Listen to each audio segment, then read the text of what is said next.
Bismillahirrahmanirrahim. Assalamualaikum warahmatullahi taala wabarakatuh. Uh, kita berjumpa lagi dalam sesi pengurusan kewangan keluarga.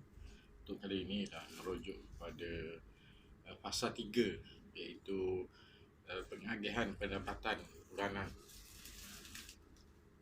Tuan-tuan dan puan-puan, sebenarnya kalau kita rujuk kembali kepada Facebook live saya beberapa 2 minggu lalu, saya bercakap mengenai pengurusan duit peribadi yang melibatkan 5 fasa yang berturutan. Iaitu yang pertama ialah menentukan keutamaan dalam perbelanjaan, iaitu kita membezakan di antara keperluan dan kehendak atau kemahuan. Di sini kita harus matang untuk membezakan keduanya, kerana kematangan kita itu akan memberi kesan yang tidak sedikit kepada pengurusan kewangan. Itu fasa yang pertama. Fasa yang kedua ialah tentang kemampuan. Meskipun ada berlaku keperluan, tetapi keperluan itu harus diserasikan, dicerakinkan dengan kemampuan. Umpamanya kalau kita merasakan bahawa memang memerlukan sebuah kenderaan seperti kereta misalnya, memang menjadi satu keperluan, tetapi menentukan kemampuan itu bermakna memilih kereta yang dalam kapasiti kemampuan kita membayar secara bulanan. So itu fasa yang kedua. Fasa yang ketiga yang menjadi fokus saya pada kali ini ialah fasa mengagihkan perbelanjaan, di mana kita ada proportion yang agak teratur di antara keperluan, membayar hutang, umpamanya menentukan jumlah simpanan secara bulanan, atau apa yang saya sebut nanti sebagai penyucian. Kemudian yang ketiga, yang keempat ialah tentang merekod perancangan ini secara teratur dalam dokumen yang dipastikan tidak hilang gitu. Jadi sekarang tujuan ataupun kaedah merekod perbelanjaan bulanan pelbagai. Jika di zaman dahulu waktu kita sedang membesar, rekodnya adalah pada kertas dan pen. Tapi sekarang dah ada apps tertentu yang memudahkan, dan kita agak itu fasa keempat. Fasa yang kelima ialah membandingkan di antara agihan pendapatan yang kita unjurkan dengan apabila kita rekod. Tentu ada perbezaan di antara apa yang disebut sebagai belanjawan atau agih pendapatan dengan keputusan sebenar, iaitu perbelanjaan sebenar yang kita libatkan dalam kehidupan harian kita. Dan membawa pada fasa yang kelima, iaitu membandingkan kedua-dua ini supaya muhasabah ataupun checklist diri dapat dibuat untuk kita melakukan beberapa pembetulan. Ada setengah item itu perlu ditambah, dikurang item sini, proportion dan sebagainya. Dan ini akan menjadikan bahawa pengurusan kewangan bukanlah satu pengurusan yang beku dan terikat dengan suatu undang-undang yang statik. Tetapi sebagaimana yang selalu saya sebut ialah untuk menjadi praktikal kita perlu fleksibel. Jadi konteks inilah yang menjurus kepada keserasian, supaya kita tidak terikat dengan peruntukan yang sukar untuk kita laksanakan. Jadi tuan-tuan dan puan, pada kali ini sebagaimana yang dilihat dengan warna merah itu nombor 3, fasa yang ketiga ialah tentang pengagihan atau agihan perbelanjaan.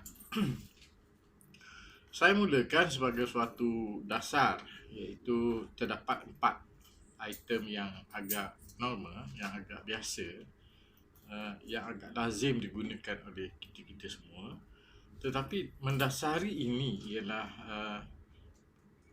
konteks perbincangan saya pada hari ini atau kali ini adalah berdasar kepada seseorang yang mempunyai pendapatan, sama ada pendapatan itu dalam bentuk gaji, dalam bentuk upah, dalam bentuk allowance atau dalam bentuk-bentuk perniagaan yang sedang saudara-saudara jalani. Jadi dalam konteks pendapatan ini, bagi mereka yang umpamanya pelajar universiti, saya tidak menganggap mereka sebagai orang yang berpendapatan dari segi gaji, kerana sumber pendapatan mereka itu bukan gaji tetapi bantuan kewangan daripada ibu bapa, father and mother, iaitu FAMA, atau daripada sumber-sumber beasiswa yang mereka perolehi. Dan untuk tujuan itu, untuk tujuan mahasiswa, saya bercadang untuk mengadakan satu siri atau sesi khas, kerana penyediaan belanjawan mereka ni agak berbeza dengan orang yang seperti kita-kita ni yang sudah mempunyai pendapatan atau gaji. Saya sebut tadi tentang dua perkara besar yang perlu kita ingat dalam kita menujahi agihan pendapatan itu gaji atau allowance tetap dan sebagainya. Yang mana ada dua perkara penting di sini. Gaji atau sumber pendapatan itu mestilah jelas halal lah. Jadi itu pertama. Yang kedua, sebahagian kita merasakan bahawa dalam keadaan gaji 1,000 atau 2,000 yang mana kecil sedikit dalam dunia hari ini, atau mungkin 3,000 tu kalau di Kuala Lumpur, 3,000 itu masih kategori miskin. Mengagihkan pendapatan dalam bentuk yang saya akan kongsikan ini merupakan satu pembaziran, kerana tidak padan dengan apa yang mereka perolehi. Ini paradigma yang tidak tepat, kerana sementara kita ingin melatih diri kita menguruskan kewangan, adalah wajar untuk kita melatih diri kita dalam keadaan amount pendapatan seberapa kecil sekalipun. Sementara kecekapan kita mengurus amount dalam jumlah yang kecil ini akan meningkatkan kemahiran dan pengetahuan kita. Bahkan Allah Ta'ala melayakkan kita untuk menguruskan amount yang lebih besar. Dalam konteks ini, tuan-tuan dan puan, saya menganggap bahawa pendapatan atau rezeki itu terpisah sedikit dengan konteks gaji dan pendapatan, kerana rezeki itu kerana gaji atau wang itu hanya sebahagian daripada rezeki. Jadi saya cuba menggabung, jalinkan kedua-dua ni di hujung sesi ini. So ada dua benda dalam konteks pendapatan. Yang pertama, harus diingat bahawa yang menunjangi kebahagiaan keluarga ialah pendapatan yang jelas dari sumber yang jelas, dan jelas itu jelas halal. Tinggalkan yang was-was, tujukan kepada halal, meskipun sedikit, tapi halal itu membawa kesan yang sangat signifikan dalam kehidupan berumah tangga. Pertama.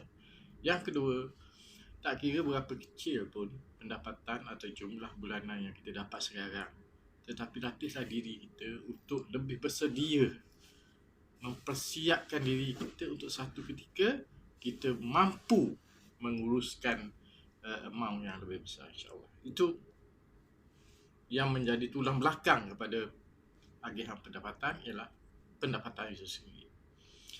Kemudian saya bawa tuan-tuan kepada item yang pertama, kedua, ketiga, keempat dalam pengurusan ataupun dalam agihan pendapatan.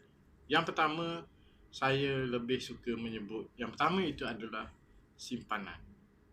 Item yang pertama yang kita mesti utamakan ialah simpanan. Sebahagian daripada pemikiran paradigma masyarakat kita ialah yang pertama itu belanja. Lebihan belanja simpan. Tidak sebenarnya.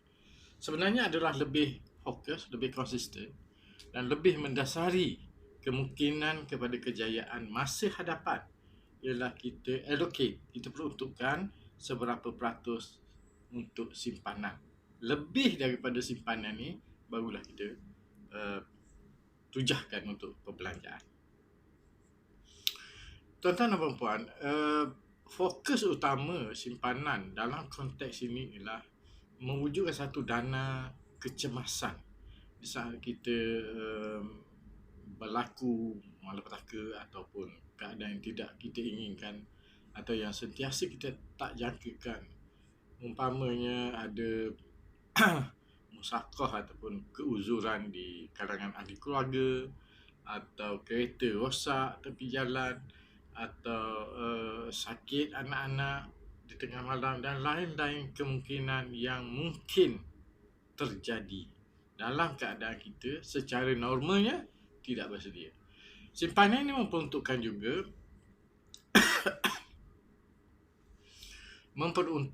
juga sebahagian kecil duit untuk tujuan-tujuan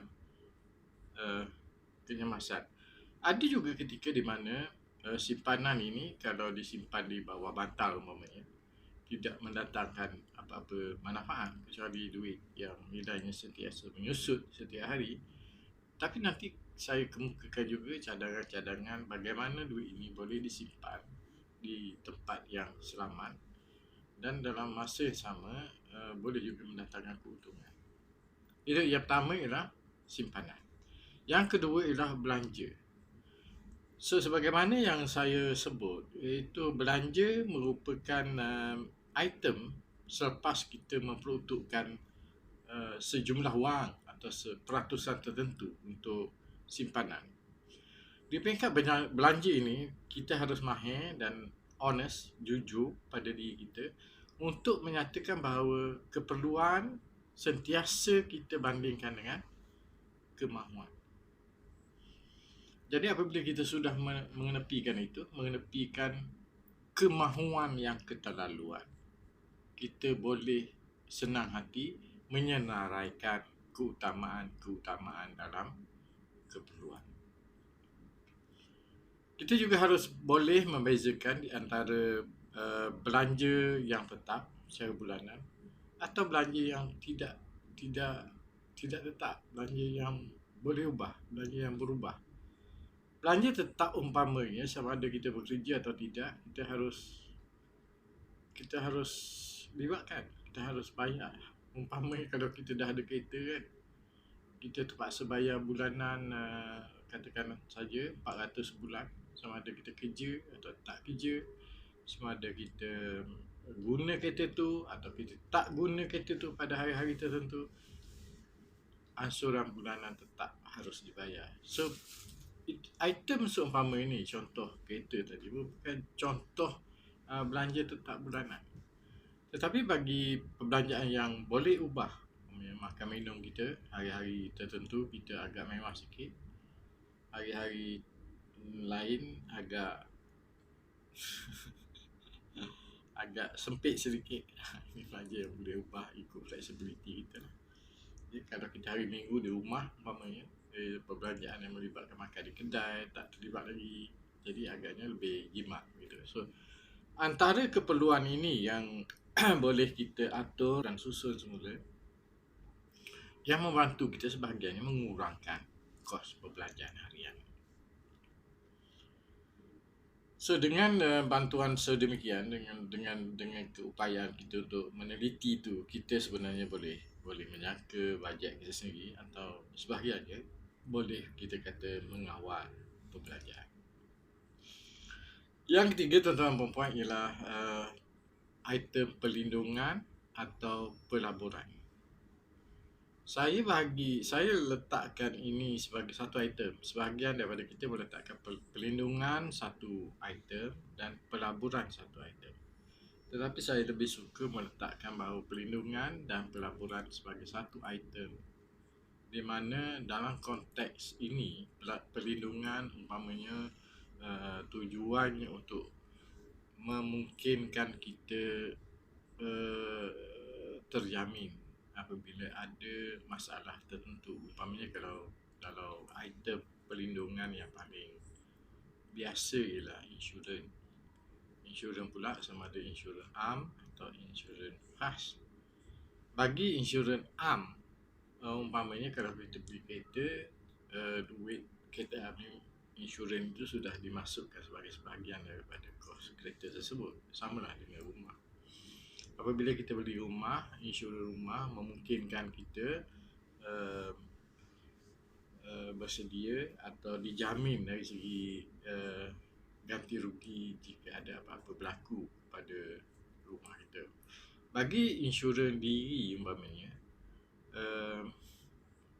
dan kesihatan, item ini perlu dipikirkan, diambil secara berasingan. Cuma setengah perlindungan, item perlindungan seperti insurans, setengah tu boleh digabungkan. Sebahagian daripada bayaran insurans boleh dijadikan pelaburan juga. Kerana bila sampai satu tempoh matang tertentu, kita boleh tuntut duit itu dengan agak besar juga. So item perlindungan dan pelaburan ini penting untuk bukan sahaja melindungi kita sementara bersedia untuk sakit, tetapi kalau kita sihat sehingga akhir hayat, ia boleh mendatangkan sedikit pulangan kepada kita. Ini penting ya. Yang terakhir itu, yang keempat, ialah item apa yang saya sebut sebagai penyucian. Penyucian ini, tuan-tuan dan perempuan, ialah pembersihan kepada barangkali sebahagian daripada harta atau sumber-sumber pendapatan kita yang tidak jelas tadi lah, yang kurang jelas. Walaupun yang memang sudah jelas, tetapi Islam sangat menggalakkan, bahkan sampai di satu tahap tertentu mewajibkan pembersihan ini dilakukan. Umpamanya bagi niat sedekah dan derma, bagi membersihkan harta, dan ia dilakukan secara berterusan dan diam-diam, tak perlu ada cek besar lah kan. Mana nak derma RM1, RM2, RM3 di masjid, ditabung surau-surau atau belanja orang tua yang tak kita kenali, makan pagi, minum dan sebagainya. Ini satu amalan yang sangat digalakkan dalam Islam. Sedekah jariah itu sunat, tapi sampai satu tahap zakat diwajibkan bagi mereka yang cukup hisap dan haul dan hisap dan haulnya lah, tempohnya. Sementara itu ada cukai di ujung perjalanan tu ada cukai, tetapi tak semua orang layak ataupun diwajibkan membayar zakat atau cukai. Bagi kita yang agak marham ini, kita menjadikan sebahagian daripada sedekah jariah sebagai amalan hidup kita. Saya masih ingat lagi kata-kata Ibn Khaldun dalam bukunya, lupa nama. Air sama seperti ilmu, sama seperti duit. Air itu atau ilmu itu atau duit itu bersih hanya apabila ia mengalir. So dalam konteks duit, kita harus alirkan duit itu ke seberapa jauh mengikut keupayaan dan kemampuan kita. Yang penting adalah keikhlasan. So habis 4. 1 simpanan, 2 belanja, 3 perlindungan dan pelaburan, dan yang keempat ialah penyucian atau pembersihan. Saya ringkaskan menjadi perbelanjaan 70%, bagaimana yang boleh nampak di situ, yang terdiri daripada makan minum, bil-bil, sewa rumah, angsuran kereta sebagainya, which bring us to 70%. Simpanan 15%, cadangan saya sebagai satu dana kecemasan dalam bentuk ASN, dalam bentuk ASB atau dalam bentuk tabung haji.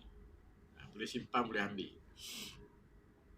Yang ketiga ialah pelaburan 10% dalam bentuk unit amanah, agak besar sedikit, hartanah, beli tanah, beli rumah